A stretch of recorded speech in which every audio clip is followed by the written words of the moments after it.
Acompanhe a partir de agora mais um podcast do Preto no Branco. Programa de hoje, Nossa Terra, Nossa Gente, com o jornalista Jadir Zimmermann. Nossa Terra, Nossa Gente. Você já está acostumado, toda quinta-feira a gente traz aqui alguma entidade, uma empresa, algum evento aqui de Cascavel para falar as suas particularidades, para abordar algum assunto. E hoje eu tenho a satisfação de receber o Aislan Vinícius Gettner, ele que é gerente de investimento do Sicredi Vanguarda, atua aqui na agência em Cascavel, e nós vamos conversar hoje um pouquinho sobre economia, sobre mercado de investimentos. Aislan, seja bem-vindo ao podcast Nossa Terra, Nossa Gente. Fica à vontade, de repente, até para falar um pouco mais de quem que é a figura do Aislan e desde quando que atua no Sicredi e qual que é a sua principal atuação na empresa, na cooperativa. Tá bem, então, muito obrigado pelo convite. Enfim, é uma satisfação muito grande estar aqui hoje para falar de um assunto que eu gosto muito, né? Um assunto que eu amo de paixão mesmo. Então, economia, mercado financeiro, geopolítica, essa é a minha paixão. Bom, então eu me chamo Aislan, trabalho hoje no Sicredi, na Sicredi Vanguarda, há quase 2 anos. Trabalho no mercado financeiro há 4 anos e antes de entrar no mercado financeiro eu trabalhei como consultor, então consultoria empresarial. Então o meu papel trabalhando como consultor, com consultoria, era desenvolver trabalhos a fim de ajudar as diretorias das empresas, né, nas tomadas de decisão. Então viabilidade de projeto, enfim, esse era o meu trabalho. E no Sicredi eu atuo como gerente de investimentos. Meu trabalho, de forma resumida, né, resumidamente, eu preciso acompanhar o mercado financeiro, esse é o meu dia a dia, os eventos que estão movimentando a economia, para poder conceder ao nosso associado orientações mais assertivas no que diz respeito à escolha de produtos de investimento. Então, juntos a gente escolhe aí produtos para a gente conseguir atingir os objetivos de curto, médio e longo prazo, sempre conciliando os objetivos do associado e o cenário econômico, né? Enfim, o que a gente tem hoje, o que a gente tem lá para frente também. E você tem uma produção literária já, né? Um livro, 2022, Economia Global entre Inflação e Recessão. Um livro, do que trata exatamente essa obra, Aislan? O ano de 2022, para quem eu digo assim, foi um privilégio trabalhar no mercado financeiro durante o ano de 2022, porque foi um ano educacional, vamos dizer assim. Então, um ano que realmente ficou marcado na história do mercado financeiro. Por quê? Muitos dos eventos que a gente observou no passado nunca haviam acontecido e alguns não eram observados em décadas. Então, se a gente tiver que resumir em poucas palavras, né, o ano de 2022, dá para dizer que foi o ano em que a conta chegou, vamos dizer assim. E essa conta chegou via inflação. Uhum. Então, o mundo desenvolvido, o hemisfério norte, tendo que lidar com o efeito inflacionário. Nós aqui no Brasil temos uma certa familiaridade com o tema, então nós agimos rápido, tanto é que aqui no Brasil hoje, né, nós estamos em agosto de 2023, estamos iniciando o ciclo de corte da taxa de juros depois de um aperto monetário de 3 anos. E na Europa, nos Estados Unidos, a gente ainda tem um ciclo de alta, então a gente não sabe até onde vão os juros americanos. Então isso mostra como o mercado, o mundo desenvolvido tem uma dificuldade de lidar com esse efeito. Eles demoraram para agir, então o aperto monetário precisou ser muito forte. Então o mundo, ano passado, se movimentou com base nessas duas narrativas, inflação e recessão. Se a gente tiver que voltar um pouquinho mais no tempo, dá para dizer que esse processo começou ainda lá em 2008, 2009, após a crise imobiliária lá nos Estados Unidos, enfim, onde teve uma injeção de dinheiro maciça na economia. Isso foi potencializado durante a pandemia do coronavírus, e, enfim, 2022 a conta chegou e ela chegou via inflação. E pelo menos uma coisa nós como brasileiros tivemos de vantagem nesse processo, saber lidar com a inflação e reagir rápido. Aqui no Brasil, assim, a gente já passou por ondas inflacionárias, assim, né? Então a gente já sabe mais ou menos o momento em que agir. O nosso Banco Central, ele foi muito elogiado no mercado financeiro, foi o Banco Central o primeiro que identificou que o problema estava concentrado na demanda e não apenas na oferta. Então, enquanto nos Estados Unidos, na União Europeia, se falava muito em quebras nas cadeias produtivas por conta da pandemia do coronavírus, o problema está na oferta, a hora que isso se ajustar, tudo vai voltar ao normal, né? Aqui a gente já identificou que o problema estava na demanda, porque a gente teve sim essa disrupção na cadeia produtiva, na cadeia logística, mas a demanda continuou forte justamente por conta da injeção de dinheiro, a gente teve auxílio, nos Estados Unidos não foi diferente, então o consumo continuou num cenário onde a oferta reduziu. Então, naturalmente, a gente teria inflação. Né? Certo. E agora, enquanto Sicredi vanguarda, como que vocês lidaram com esse cenário, com essa... Porque, apesar de ser um problema mundial, o mercado financeiro nacional, interno, ele foi impactado. E vocês, como instituição financeira, como que lidaram com isso para orientar melhor os seus investidores? A gente sabe que num processo assim, onde se precisa fazer um aperto monetário muito forte, então seria o aumento da taxa de juros justamente para conter a inflação. A gente trabalhando no mercado financeiro, dentro da agência, a gente vê na prática assim, isso acontecer. Então, por exemplo, quem tem endividamento atrelado à taxa de juros, observou seu endividamento aumentar. No momento em que o custo do dinheiro está alto, então o empresário demanda, né, menos recursos para poder investir, para poder expandir, abrir uma filial, contratar, enfim. Então, é um movimento natural de taxa de juros, ele acontece justamente para isso, para desaquecer a economia, para a inflação começar a arrefecer. E trabalhar no mercado financeiro, assim, nesse sentido, realmente também é bem desafiador, porque a gente lida com as duas pontas, né? Sim. Então, a gente tem aquele associado que é aplicador, ele se beneficia desse movimento, porque ele vai ter uma taxa de juro alta a seu favor para aplicar. Ao mesmo tempo, a gente tem o associado, que ele é tomador. Que vai captar recursos. Exatamente. Então, a gente precisou... em muitos casos, a gente trabalha de forma preventiva, vamos dizer assim. A gente prevendo o cenário, a gente conversa com o associado antes. Se possível, a gente faz assim... proteções, vamos dizer assim, né? Então, tem uma taxa de juros pós-fixada, contrata uma pré-fixada, e assim a gente vai trabalhando para poder contornar. E você que atua nesse meio, percebeu se teve algum setor que foi mais impactado que outro, um setor econômico, de repente o setor de serviços, ou o setor da indústria, ou o agro, ou o comércio, enfim... Qual o segmento que você acha que foi mais impactado por essa inflação de alcance mundial? É aquele setor que a gente chama na economia de consumo discricionário, que seria o setor de varejo, né? Então, aqueles comerciante bens, mesmo. Exatamente, são aqueles bens assim, por exemplo, em que eu não preciso, né, adquirir. Então, no momento que a gente tem um orçamento apertado, não são bens de primeira necessidade, melhor dizendo. Então, no momento em que eu tenho um orçamento mais apertado por conta da inflação, endividamento, eu vou destinar o meu salário para aqueles setores essenciais. Então, saúde, transporte, educação, segurança. Esse dá para dizer que foi o setor mais impactado. A gente teve a indústria que foi impactada também.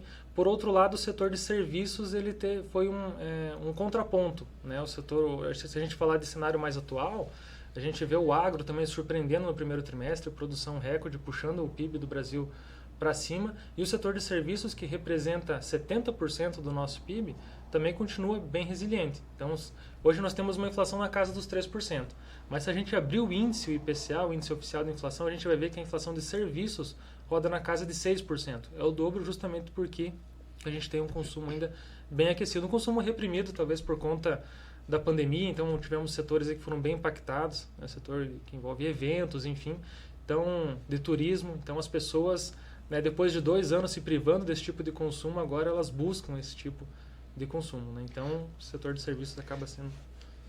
Em palavras simples, eu queria que você colocasse, até para quem nos assiste, entender isso, porque muitas vezes a linguagem econômica, ela é difícil de ser assimilada por quem não acompanha o mercado no dia a dia e quem não está familiarizado. Explica para as pessoas que estão assistindo por que isso é uma prática não apenas do Brasil, mas outros países a gente viu que fizeram isso. Elevar a taxa de juros segura a inflação. Não deveria ser o contrário? Você fazer mais dinheiro girar para a coisa melhorar, mas o que a gente percebe justamente é um freio, né? Inibir as pessoas de captarem recursos. É uma ferramenta, né? Existem outras, mas a mais eficaz contra a inflação é a elevação da taxa de juros. A economia é uma ciência que ela vai lidar com os recursos escassos, né? Então, eu posso, por exemplo,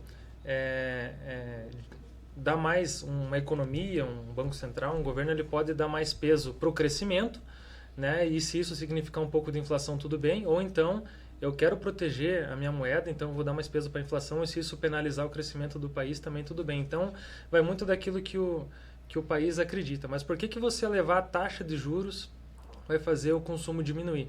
Justamente porque eu deixar o dinheiro parado no banco, né, com uma taxa de juros elevada, vai me dar talvez uma renta, a relação risco-retorno, né? Eu vou ter um retorno maior do que, por exemplo, se eu pegar esse recurso e investir na minha empresa, na minha indústria, onde eu tenho um risco muito maior, né? Eu posso ter esse dinheiro de volta ou não. Então, assim, isso faz com que se eu tenho um custo maior, por exemplo, eu vou tomar um empréstimo, né, com uma taxa de juro alta, eu tenho que colocar isso na conta, lá no meu produto final. Então, isso vai chegar lá na ponta mais caro para o consumidor, então é mais inflação. Então, se eu elevo a taxa de juros, eu incentivo as pessoas a deixarem o dinheiro no banco, não ficar circulando ou tomando empréstimo. Então, naturalmente, se eu tenho menos consumo, menos dinheiro circulando, então a inflação ela começa a arrefecer. Entendi. No Brasil, a gente teve um outro aspecto político, que a política sempre está muito atrelada à economia, né? Sim. Nós tivemos uma mudança de governo aí nessa virada de ano, uma eleição, um período muito acirrado no cenário político, e a nossa região particularmente é uma região bastante conservadora, de direita, né? As urnas mostraram isso, têm mostrado isso, e muitas pessoas temeram ou ainda temem o governo de esquerda que aí se instalou. Sim. Até onde que esse processo político impactou a economia? O pessoal segurou recursos, mandou para outros, mudou de linha de investimento? Que comportamento que você percebeu que foi influenciado em função da política? Sim, a gente teve... se instalou uma certa insegurança, né? Dá para dizer assim, né? A gente... enfim, não foi um período... foi um pouco conturbado, sim, mudança de governo. Então, o governo anterior, dá para se dizer que ele teve teve bastante azar, né? Ele teve a pandemia, que foi um efeito mundial, dificultou muito algumas medidas e não conseguiu agora dar continuidade, enfim, em algumas pautas que seriam boas para a economia, né? A gente tem reforma tributária, que agora começou a andar, reforma administrativa, enfim. Mas o ano se começou com um sentimento de desconfiança. Desconfiança, exatamente. Então, falando de investimentos, havia até um certo receio em questão de confisco, de ativos. Como aconteceu naquela vez do Collor, né? Exatamente. Então, a gente observou pessoas aí, por exemplo, mandando dinheiro para o exterior, né? E o empresário mesmo com desconfiança, aquela onda de incerteza, eu não sei, né, o que vai acontecer ali na frente. Realmente parou de investir, isso se potencializou, a gente já tinha taxa de juro alta, então esse sentimento de segurança diminui ainda mais o investimento, a confiança do empresário, a confiança do consumidor. Até nessa questão e a gente precisou trabalhar muito isso dentro da agência, envolvendo o confisco, né? É importante a gente fazer citar alguns pontos que diferenciam o que a gente tem hoje do que a gente tem, do que aquilo que a gente teve lá em 1990 no governo Collor, né? Uhum. Então, naquela época, né, qual que era o racional do governo, enfim? E era um período de inflação alta também. Exatamente, uma inflação que rodava na casa dos 80% ao mês, né? Então a gente tem hoje uma inflação de 3% ao ano. No pior momento da pandemia para cá, nós tivemos uma inflação de 12% ao ano. Na época nós tínhamos 80% ao mês, ou seja, as coisas quase que dobravam de valor todos os meses. Então qual que era o racional por detrás do governo? Se eu confiscar o recurso, né, bloquear, não deixar as pessoas não vão ter dinheiro para consumir, naturalmente os preços vão cair. Esse era o racional por trás, né? Acabou não dando certo, enfim. Mas uma diferença importante, isso na época poderia ser feito via decreto presidencial, como de fato foi, né? A gente costuma dizer na base da canetada, né? Então, a partir de amanhã, o dinheiro está confiscado e pronto. Isso é diferente hoje. Em 2000, nós tivemos uma lei, enfim, isso está na nossa Constituição, isso não é mais possível ser feito via decreto presidencial. A gente precisa... Pode haver algum tipo de confisco de bem, seja ele ativo financeiro, o imóvel, por exemplo, até pode, mas isso depende de uma aprovação, a gente precisa mudar a nossa Constituição, uma coisa que não é simples de fazer, precisaria ser aprovado na Câmara dos Deputados, em turno e retorno, no Senado, depois disso isso vai para a sanção presidencial, todo esse processo demoraria uns 4 a 6 meses para... Então, assim, é difícil de acontecer e, em outras palavras, também eu vejo que não há necessidade de você quebrar o sistema financeiro, que isso com certeza seria Sim, naquele tempo do Collor não deu tempo para o povo reagir e se preparar.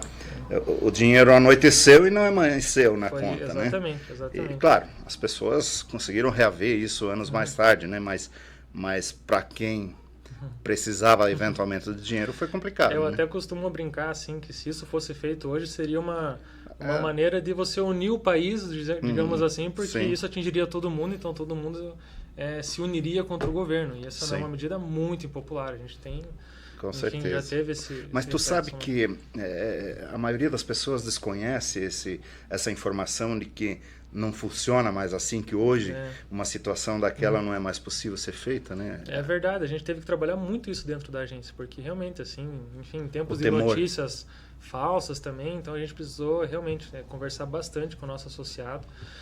Mas assim, enfim, passado esse período de mais estresse político, vamos dizer assim, vem a preocupação com a própria ideologia do governo, o DNA do governo, né? Um governo mais gastador. Então, assim, que tem no seu DNA, ele acredita que o crescimento econômico deve acontecer por meio do endividamento e do gasto público, né? Então, olhando assim, no que diz, isso tudo contamina, faz com que as expectativas de inflação lá para frente piorem, enfim, isso não é bom para a economia. Assim, esse foi o maior medo no tempo para cá, enfim, que foi um pouco amenizado com o novo arcabouço fiscal que nós tivemos. Agora, a questão de algumas semanas, aquela agência Fitch, que é Fitch que fala, né? Isso. Ela que regula... É uma agência classificadora de risco, de né, riscos dos países, né? Ela classifica o risco de você colocar teu dinheiro, o teu capital em determinado país ou outro, né? Melhorou a nota do Brasil, né? Melhorou. Isso você acredita que é em função do quê? Essa melhora na nota? É sinal de que o governo, que a política econômica do governo está dando sinais de que é por aí o caminho, ou são fatores externos que estão influenciando? Isso tem mais a ver com os fundamentos econômicos do Brasil mesmo. A gente até, nesse caso, pode pegar a política e colocar na gaveta, né? Vamos dizer assim, o Brasil, dos países emergentes, é o favorito do mundo, vamos dizer assim. A gente tem recebido muito capital estrangeiro, porque o Brasil tem uma balança comercial favorável, tem reservas internacionais robustas, né? A gente tem, a nossa moeda, ela tá, o nível de volatilidade dela é o menor, né? Que seria a oscilação desde o ano 2000, tudo isso atrai capital estrangeiro. E olhando pela ótica do governo atual, do PT, né? Se a gente analisar lá o primeiro governo Lula, o segundo governo Lula, o governo Dilma, foi um governo que nunca teve nenhum tipo de controle com relação a gasto. Então, pela primeira vez na história, a gente está tendo algum tipo de controle por meio do arcabouço fiscal. Ele não é um exemplo de âncora fiscal, mas dado esse cenário de que a gente nunca teve um controle, a gente está tendo. Agora, então, ele está tendo um limite e isso faz com que as expectativas para o futuro melhorem também. Então, ou seja, o mercado dá um sorrisinho ainda que tímido. Exatamente. Então, assim, o benefício da dúvida, né? Então, o Brasil está se esforçando para fazer o dever de casa, vamos falar assim, olhando em fundamentos econômicos. Então, o Brasil está a duas notas de recuperar o selo de bom pagador que nós perdemos lá em 2016. Então, assim, recuperando esse selo vai ser muito bom, a gente tende a blindar muito capital aqui, porque, por exemplo, existem fundos de investimento que só podem investir em países emergentes que possuem esse selo. Então, a gente, recuperando esse selo, a gente tende a atrair mais capital, isso é bom para a nossa moeda, o real se fortalece. Outra notícia positiva dos últimos dias é a redução da taxa Selic, né? A taxa básica de juros do Brasil, que baixou meio ponto percentual na semana passada, depois de 3 anos aí de juro a 13,75, né? E de repente o Banco Central, que não trabalha ideologicamente, esse é um fator positivo justamente, sim, sem dúvida. Não estar atrelado a governo A ou B, ser de forma, ter uma atuação mais independente, cedeu, né? Vinha sendo pressionado pelo governo, sim, mas até então resistente, e agora de repente cedeu 0,5%, apesar de não ter sido unânime, tinha outros que queriam reduzir apenas 0,25%, né? E o que isso representa em termos... Muda o cenário pro investidor, por exemplo? Muda assim, eu em vez de aplicar meu recurso na renda fixa, eu agora de repente posso ter outras opções de investimento. O que muda? Né? Quando a gente tem a taxa Selic reduzindo, é o que a gente chama de taxa livre de risco. Então, para eu deixar meu dinheiro parado, né, não quero expor ele a risco, eu tenho uma rentabilidade de X. Quando eu começo a diminuir essa taxa, eu começo a incentivar a busca por outros tipos de investimento. Ações. Isso é natural, investimentos de renda variável. E a gente tem um leque bem vasto. A gente tem as ações, os fundos imobiliários, tem o próprio fundo de investimento para quem ainda quer se expor a esse mercado, né, e não tem muita familiaridade em como operar com ações, pode se expor por meio do fundo de ações. Isso é natural, tende a estimular. A gente observou isso lá em 2019, quando nós tínhamos uma taxa de juros a 2%. Então, a rentabilidade era muito baixa para eu deixar meu dinheiro aplicado numa instituição financeira. As pessoas buscam outras formas de ganhar. Exatamente. Então, isso deve acontecer. Eu acredito que não de forma tão... rápida. Porque a gente ainda tem o maior juro real do mundo, né? O que seria o juro real? A diferença da nossa taxa Selic para a inflação. Então, eu tenho uma inflação em 3 e uma taxa Selic em 13. Né? Ou seja, vamos arredondar. É muito longe. Então, para eu deixar ainda meu dinheiro parado no banco, eu vou ganhar inflação em mais 10%, um juro real de 10%. Então, ainda está bastante atrativo. Vantajoso. Apesar da gente prever queda de taxa de juros, pelos próximos 2 anos a renda fixa ainda vai... Falando pela ótica do investidor, vai ser mais interessante. Você acha que o mercado está dando sinais que o Banco Central, nas próximas reuniões, pode reduzir ainda mais a taxa Selic? Sim, depois desse aperto monetário aí de 3 anos, né, como você mencionou, a gente ficou com a taxa de juros 1 ano parado no patamar de 13,75. Se iniciou o corte, a decisão, você também lembrou, não foi unânime. Então, foram 5 votos contra 4. Mas uma sinalização importante é que quem desempatou foi o próprio presidente do Banco Central. Que teoricamente seria o mais conservador nesse sentido. Né? Então, assim, uma sinalização... O mercado enxergou isso como uma sinalização de que talvez esse corte possa acelerar para 0,75 pontos. Mas na própria ata da reunião que nós recebemos ontem... ele dá sinais que pode avançar. Ele não quer que o mercado se anime, vamos dizer assim. A gente vai continuar o ciclo de corte, mas... Vão com calma. 0,5%. Então, sempre 50 pontos, aí a gente tem a expectativa de terminar o ano com uma taxa de juros de 11,75 e para o ano que vem em 9,5 aproximadamente. Certo. O juro de equilíbrio do Brasil, se a gente considerar a expectativa de inflação e taxa de juros, seria de 8%, então esses cortes devem continuar aí até 2025. E a questão do dólar? Até onde que essa moeda estrangeira que é a mais usada de parâmetro, né? Influencia. Nós vimos aí uma queda até significativa do dólar do início do ano para cá. Sim. Agora deu uma subidinha de novo, né? O que isso representa? O dólar, talvez, assim, das variáveis que nós temos, os indicadores, é o mais difícil de você analisar. Porque são uma série de variáveis que podem influenciar. Então, se a gente analisar a PIB, IPCA, a taxa de juros e o câmbio é a mais difícil. Né? Mas, realmente, no começo do ano, a gente teve uma série de ventos favoráveis que colaborou para a nossa moeda se fortalecer perante o dólar. Isso é muito importante porque o Brasil é um país muito exportador. Então, ele exporta matéria-prima para comprar o produto acabado. Então, quando a gente importa o produto acabado, a gente importa o dólar junto. Então, se o câmbio está mais alto, importa esse produto mais caro, isso se resulta em inflação. E se eu tenho mais inflação, isso dificulta o trabalho do Banco Central. Uma coisa está ligada à outra.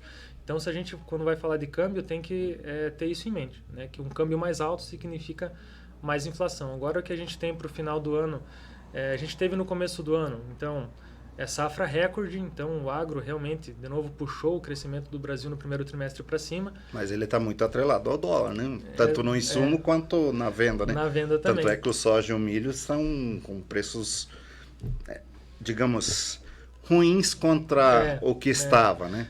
Porque você vê assim, justamente porque eu tenho uma produção muito grande, uma oferta muito grande, o preço tende a cair. E não tem armazenagem nesse país, né? Nós estamos com...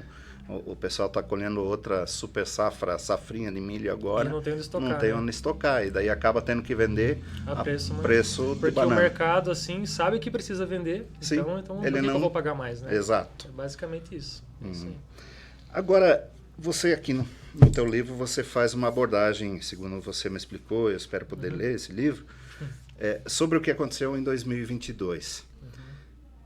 E o que aconteceu em 2022 pode servir de exemplo, de aprendizado para situações futuras. O engraçado, assim, é porque Nesse caso, em 2022, o Brasil acabou servindo de exemplo para os países, né? Os países desenvolvidos nunca estiveram tão próximos dos países emergentes, principalmente se a gente for falar de Europa, que passou por uma crise energética. Então, o efeito da inflação foi muito potencializado. Lá, Banco Central americano subindo juros toda hora, numa né? velocidade assim que, enfim, para o americano, uma taxa de juros hoje de 5,5% é muita coisa. Então, para o americano que estava acostumado com uma taxa de juros de 0,25%, ter uma taxa de juros na casa dos 5% agora é muita coisa. Então, tanto é que um aperto monetário dessa magnitude nos Estados Unidos foi visto pela última vez em 1994, 30 anos atrás, né? Então, o Brasil acabou servindo de exemplo para o restante do mundo, né, no que diz respeito a como lidar com a inflação. Tanto é que o nosso presidente do Banco Central, Roberto Campos Neto, ele foi eleito 2 vezes nos últimos 4 anos como o melhor banqueiro central do mundo. Então, o melhor presidente do Banco Central. Então, foi convidado... O mandato dele vai até o final do ano que vem, né? Vai até outubro de 2024. E tu acha que ele consegue se manter? Agora, acho que não, né? Tudo indica que o próximo presidente do Banco Central vai ser o Gabriel Galípolo, né? Então, que ele é bem mais alinhado à ideologia do governo atual. E quais são as referências desse cidadão? O mercado, assim, de certa forma, o nome assusta um pouco, dado a ideologia que ele defende, por exemplo, de que impressão de moeda não gera inflação. Então, ele tem uma série de teorias, é o que a gente chama de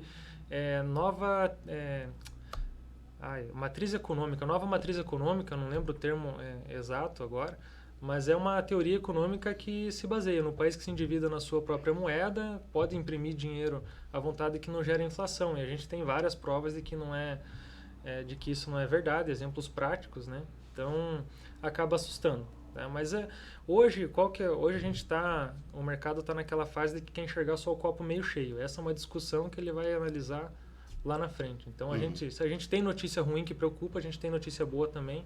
O mercado hoje, né, agosto de 2023, está olhando as notícias boas. Tem muita coisa aí debaixo do tapete que daqui a pouco pode vir à tona. Né? Há poucos dias nós tivemos uma situação, eu particularmente tenho escrito isso, que o Fernando Haddad, voltando de novo para a política, porque isso sempre está muito atrelado. Sem dúvida. Com a economia. O Fernando Haddad, particularmente para mim, ele tem me surpreendido positivamente. Ele até entrou em rota de colisão várias vezes com a ala mais ideológica do próprio PT, né? Em função o próprio arcabouço, né? E na negociação agora há poucos dias da reforma tributária, ele foi muito habilidoso politicamente, conversando no Congresso, acertando as diferenças, conseguiu uma votação extraordinária nessa... Se vai ser bom ou se vai ser ruim essa reforma, nós vamos saber só lá por 2032, porque ela é gradativa, ela vai ser concluída, né? Digamos assim, exatamente. Né? Mas, enfim, a habilidade política ele tem mostrado e tem surpreendido do ponto de vista econômico. Eu, sinceramente, fiquei em dúvida quando vi ele como ministro da Fazenda. Mas agora há poucos dias, e ele tem se entendido bem com a Simone Tebet, que é do planejamento, né? E há poucos dias o PT, o governo Lula, nomeou o cidadão, não me lembro o nome agora, para o IBGE. O IBGE, né? Contra os interesses do Haddad, da Simone, principalmente da Simone. E é uma coisa que preocupa, porque os índices, tudo passa pelo IBGE. Os índices oficiais utilizados pelo governo. Exatamente, IPCA, todas essas coisas saem do IBGE. Então, se ali não tiver um trabalho sério, você pode estar manipulando uma economia. Exatamente. E isso, de alguma forma, tem preocupado o cenário econômico? Bastante. O nome e agora me fugiu o nome dele. Me fugiu também. Para assumir o IBGE, tem preocupado, assim como o Fernando Haddad lá atrás preocupou também. Não foi só você, né, que ficou na dúvida, dado assim que ele não tem aquela formação, expertise na área, enfim. E realmente, aos olhos do mercado, ele tem surpreendido. Né? Claro, a gente também sabe que em 2026 nós temos eleições, ele tem uma pasta forte hoje, que é o Ministério da Fazenda. talvez isso o ajude ali na frente. Então, e ele também, em determinado momento, entendeu que brigar com o mercado não ia ser uma boa ideia, né? Você conversar com o mercado ajuda, inclusive, o próprio governo. Você ajuda o Banco Central, ajuda o próprio governo. Então, eu tenho aquele controle fiscal, enfim. Mas realmente, assim, você começar a politizar decisões técnicas, né, é muito perigoso. Sim. Então, isso também passa pelo IBGE. Porque o indicado Pocman, é uma coisa assim. Né? Ele tem uma linha muito ideológica. Tem. Né? Então, é uma coisa realmente que preocupou o pessoal. Agora, Aslan, o que conselho você pode deixar para os investidores diante desse novo cenário econômico de tendência de queda dos juros? Para que lado eu corro se eu tiver um dinheiro para aplicar? Eu sempre parto do princípio de que a gente tem que definir onde a gente vai alocar o nosso dinheiro com base nos nossos objetivos. Então, o nosso objetivo também passa pelo nosso momento de vida, né? O que eu quero fazer com esse recurso ali na frente. Se eu preciso dele logo, ou se eu posso... Exatamente. Então, e tudo isso vai nortear onde eu vou alocar o meu recurso. Eu digo assim, não existe uma fórmula mágica, o investimento melhor ou pior, existe um investimento certo para a pessoa que está investido, cada um tem uma realidade, cada um tem uma necessidade. E nisso, um profissional do mercado financeiro está aí para ajudar. Né? Então, o que eu sempre oriento é buscar a ajuda de um profissional do mercado financeiro, se possível, uma segunda opinião ainda. Né? A gente tem aí... esse é um mercado que entrou na moda também, o mercado de investimentos. De cada vez mais gente, né? Então, assim, muita gente também tem influenciador, enfim. Então, eu sempre oriento a buscar uma segunda opinião. A gente tem... Enfim, o mercado ele é muito amplo, a gente pode diversificar de várias formas e onde eu vou colocar o meu recurso vai depender muito do perfil da pessoa, né? Se ele é uma pessoa mais conservadora, mais arrojada, isso tem a ver com a idade da pessoa também, né? O momento de vida dela, as necessidades, os objetivos. Então é tudo muito subjetivo. Vou né? comentar um negócio pessoal agora, algumas pessoas até sabem. Eu tinha um recurso aplicado no mercado de ações, né? E aí, na virada de governo, tinha da Petrobras, tinha das empresas públicas, tinha Banco Brasil, alguma coisa. Assim, mais brincando do que para conhecer o mercado de ações, justamente. Entendendo a dinâmica toda. Isso. Né? E, o PT vai ganhar a eleição, o mercado vai se assustar, essas ações vão cair. Aí vendi. E, de fato, aconteceu, né? Sim, depois se recuperou e tal, né? Mas aconteceu isso. Só que eu apliquei mal. Eu apliquei no tal da Americanas. Não, mas nesse caso aí, assim, a gente não pode... Como que você prevê que uma empresa, uma situação dessa? Não tem, né? Nesse caso, assim, a gente não pode se culpar porque, enfim, foi provado que foi uma fraude, né? Então, assim, uma empresa com uma ótima... com uma ótima classificação de risco no mercado, com uma boa política de governança. Não, e vinha... Nada dava a entender, né? Então foi uma fraude mesmo. Então, nesse caso, é uma coisa que fugiu da análise, aí, inclusive de investidores profissionais. Tinha muito fundo de investimento exposto a debêntures das Americanas, por exemplo, as ações, né? Então, realmente, nesse caso, assim, a gente não... não tem bola de cristal que adivinhe. Exatamente. Foge, assim, da análise, né? Quando envolve fraude mesmo, né? Certo. Bom, Aslan, o que eu tinha em pauta mais ou menos é isso. Eu não sei se você... esse livro, se alguém quiser adquirir, como que faz? Ele ainda não está à disposição na internet, mas logo vai estar na Amazon, né? No e-book. Mas quem quiser ele físico pode entrar em contato direto comigo mesmo, né? Quem quiser me procurar no Instagram, né? Então, deixa o teu endereço no Instagram. @agetner, GUETNER. A gente vai pôr em caracteres aí na tela para facilitar. E aí a pessoa pode me procurar lá, quiser entender mais um pouco também sobre o livro, eu estou à disposição lá. Certo. Se você eventualmente tiver alguma coisa que a gente não tenha abordado que você acha importante destacar sobre a obra, sobre o conjunto todo da nossa conversa, fica à vontade. Não, imagina, agora me veio a mente, né? Você antes me perguntou, né, o que a gente pode, né, ter de exemplo do que aconteceu em 2022, se eu pudesse citar uma coisa agora, eu lembrei desse evento, e eu falei nisso no livro também. A gente teve no Reino Unido, então o Reino Unido, um país de primeiro mundo, faz parte do G7, quis brincar de política fiscal, vamos dizer assim, no momento em que a inflação estava em patamares recordes, o aperto monetário ainda não estava acontecendo na velocidade em que precisaria. A então primeira-ministra, Liz Truss, resolveu anunciar o maior pacote fiscal, né, então de redução de impostos, enfim, para incentivar ainda mais a economia, ou seja, eu estou com uma inflação recorde, eu vou injetar mais dinheiro na economia. E aí o mercado começou a perguntar, tá, mas tudo bem, né? Da onde que vai vir a contraparte? Vai ser via endividamento. Então, assim, a gente viu a moeda britânica se desvalorizar muito. Então, isso aí causou um abalo no mercado financeiro. Então, as curvas de juros, os títulos de renda fixa lá no Reino Unido foram bem impactados. Teve quebra de fundo de pensão e a primeira-ministra... Tanto é que ela aguentou... 45 dias. Foi a primeira-ministra que menos tempo ficou no cargo. Então, isso serve de exemplo que o mercado ele não vai olhar hoje assim a bandeira do país, ele vai olhar se esse país tem fundamento econômico bom, se ele tem responsabilidade fiscal e a partir daí, né, vai analisar se vale a pena investir lá ou não.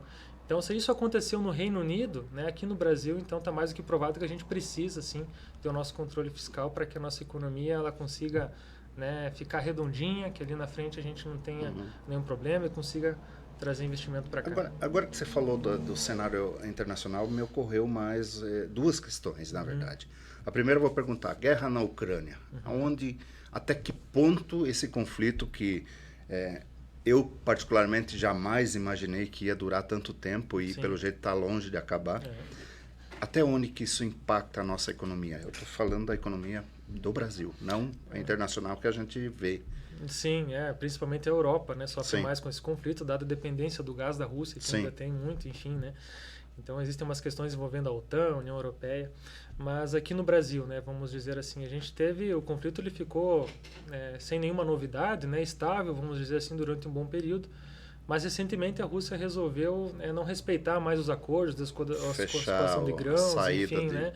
Então, isso aqui para nós, né, que nós somos produtores de commodity, tende a ser impactado, porque eu vou reduzir a oferta desse produto no mercado, então o preço dele deve aumentar. Então, aqui para o Brasil, falando da nossa região, né, do produtor, isso pode ser um alento que está observando os preços caírem bastante, um aumento nas commodities, principalmente agrícolas, né, e talvez as commodities metálicas também. Então pode ser um reflexo positivo para a nossa economia. Dado essa relação oferta e demanda, né, já que eu vou ter a oferta restringida do lado de lá, isso pode ser bom da ótica de que, falando aqui região oeste do Paraná, a gente tem, né, o produtor aqui, enfim, o preço das commodities pode voltar a se elevar, para ele vai ser um alento, já que ele precisou plantar, né, produzir, enfim, colher com o custo mais elevado ainda, né? Exato. Outra questão é com relação à Amazônia, né? Nós estamos tendo um encontro agora por esses dias na Amazônia dos países e muito se fala, e cada vez mais se fala da questão ambiental e da necessidade de preservação da Amazônia, principalmente pelos países externos. Até onde que você percebe que essa necessidade de fato existe ou se é mais uma conversa ideológica do governo? Eu acredito que a gente precisa, sim, dar uma atenção para o tema sustentabilidade. A gente tem uma mina de ouro aqui nas mãos, a gente precisa tratar melhor desse tema. Eu não tenho, assim, muita expertise, vou te confessar, para poder aprofundar muito no tema, mas trabalhando no Sicredi, a gente fala muito disso também, né, no Sicredi, da importância de você trabalhar de forma sustentável. Eu acho que é um tema que veio para ficar. Hoje existem fundos de investimento que só atrelados. Investem em empresas, né, socialmente responsáveis. Aí a gente não fala só de meio ambiente, mas fala também de governança, né? Então, eu acho que a gente precisa, sim, dar uma atenção, mas é claro, a gente percebe, né, pode ter alguma coisa assim de ideologia por trás, mas a gente precisa se perguntar por que está todo mundo olhando para nós, que esses países não vão estar à toa olhando para o Brasil, então alguma representatividade tem. Então, países que infelizmente não preservaram a sua natureza, enfim, agora olham para o Brasil na esperança do Brasil segurar as pontas aí no mundo. Certo. Né? Então, eu acho que a gente tem que dar uma atenção para esse tema mesmo, mas eu não tenho muita expertise para aprofundar muito. Né? Aslan, te deixar à vontade para suas considerações finais e agradecer imensamente por ter vindo bater essa conversa. Não, imagino. É interessante abrir um pouco o cenário econômico. E, então, por favor, fica à vontade. Não, eu agradeço a oportunidade, agradeço muito mesmo. Assim, a gente tem assunto aqui para falar o dia todo. Sim, e se a gente certeza. voltar aqui amanhã, a gente tem assunto diferente. Ou uma dessas questões que a gente pegou pode fazer um recorte e abrir, né? É exatamente isso que eu ia falar. Então, assim, isso aqui é a essência, digamos assim, o principal é a manchete. Então, fica o convite para quem quer entender mais do tema, né? Pega um recorte, um tema desse que a gente mencionou e se aprofunda mais, que a gente tem bastante assunto aí interessante, né? Beleza. Mais uma vez, obrigado pela presença. Obrigado. E quem precisar, que tiver com dinheiro meio parado, procura o pessoal do Sicredi. Por favor, a gente está à disposição. Tá bom. Valeu. E a você, muito obrigado pela audiência. A gente volta na semana que vem com mais um Nossa Terra, Nossa Gente. Grande abraço. Obrigado.